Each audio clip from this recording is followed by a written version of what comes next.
Hi guys, I finally decided to expand my footprint to YouTube, and for my first video I have interviewed Sanjay Dhavalikar, who is my former boss and is currently the editor of Goan Varta, which is a Marathi daily. That said, this is a podcast. Now you might be wondering why I decided to make a debut with a podcast. That's because it was my first video and I was looking quite embarrassing in that video. So I decided to turn it into a podcast. So without further ado and without making it even more embarrassing for me, let's go ahead onto the podcast. How many years have you spent in media industry? Yeah, I began in 1988 after just not after but just while completing my degree in journalism, and since then I am here in the traveling through various media houses in different positions. Media is a field driven by pressure. So how did you manage to stay calm despite these things? Yeah, media is a place where there is a lot of pressure. There are deadlines. Fine. Okay, there are people who indulge in screaming and shouting. They are maybe good in their places, but not necessary that everyone has to indulge in screaming and shouting. You can sit peacefully. You can do good work. I've done that in last 25-30 years. So do you think being a quiet and calm, is it a boon or a bane in this industry? It is it's not impossible. It's not impossible. Yeah, okay. You on certain counts you lose being cool and calm because you end up being a listener than a talker. But I see a lot of advantages in listening and being calm because you get good time to think on your weaknesses as well as think on strong points of opponents or maybe sitting in front of you at the other side, and then you can plan a good strategy. You can plan your work well if you are calm and cool. Yeah. So definitely, this is what it has helped me. Then this is where I have a question again. If you are a reporter, like I am, maybe at times I'm a field reporter, so I get a chance to calmly think about and develop and implement my own ideas. But when you become an editor, as you go higher, you have to get people to do things for you. Yes. Sometimes people may not listen to a calmer person. So how do you manage that? That is a popular perception. So people may not listen to you when you tell them calmly, or you tell them without shouting. You tell them, they will not listen to you. Not 100% true.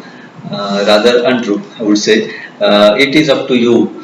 I would say, with my experience, first thing is you should know the work what you are doing, and you should know what orders or what work you want to get done from others, maybe from your juniors or from your seniors, from your colleagues. Basically, I would say it is once you know the work properly, then it is not difficult to get it done.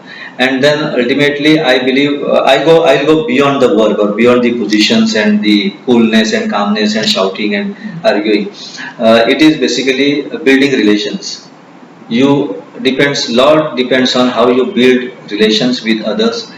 The better relations you build with X person, you can get work done, whether you are senior or you are junior, doesn't matter.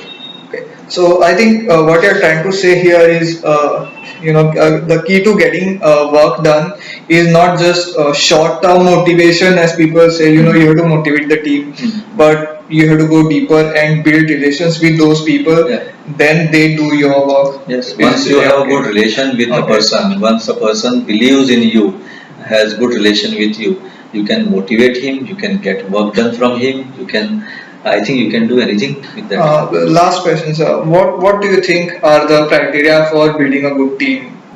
Building a good team. Yeah. As a leader, what do you think are the criteria? Okay. First thing is obviously the selection of people, right person. Yeah. Of course, then sometimes what happens is, while selecting people, when you build a new team, after some time you realize that yes, you have ended up with maybe 80% good people and 20% poor or weak or bad people.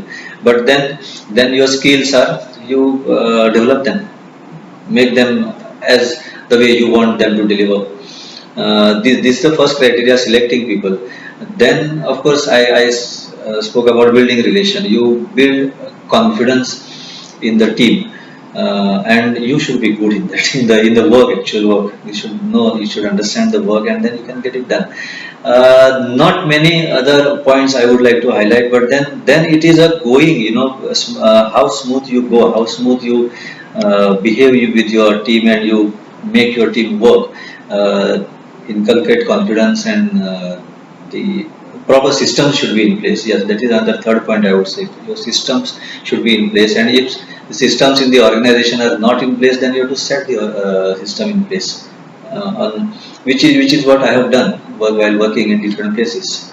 And you've seen what is there in front of you.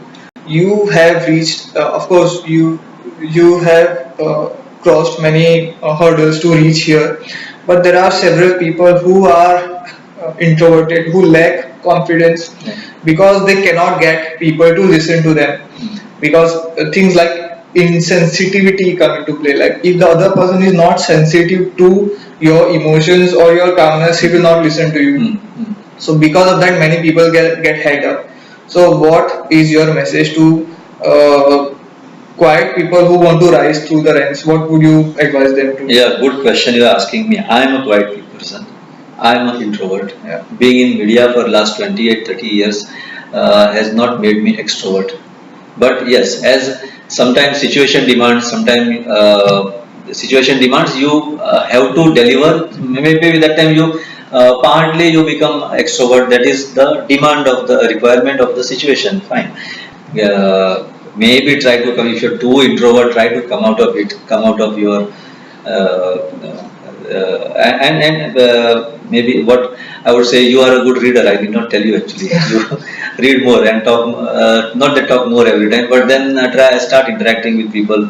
I would say if your opposite person or your boss or your junior or your senior is introvert or extrovert, that again counts. And then accordingly you have a strategy. Just going without any strategy or without any plans does not help you. Depends on with whom you are working, under whom you are working, what kind of work you are doing, which situation you are into, and then have a plan that just in 2 minutes I don't think I'll be able to describe you, elaborate you how to do that. It's a big issue. Yeah, but then what you have given in the limited time that you have is really good content. So I would like to thank you for that. Yeah. Yes, thank you. All the best.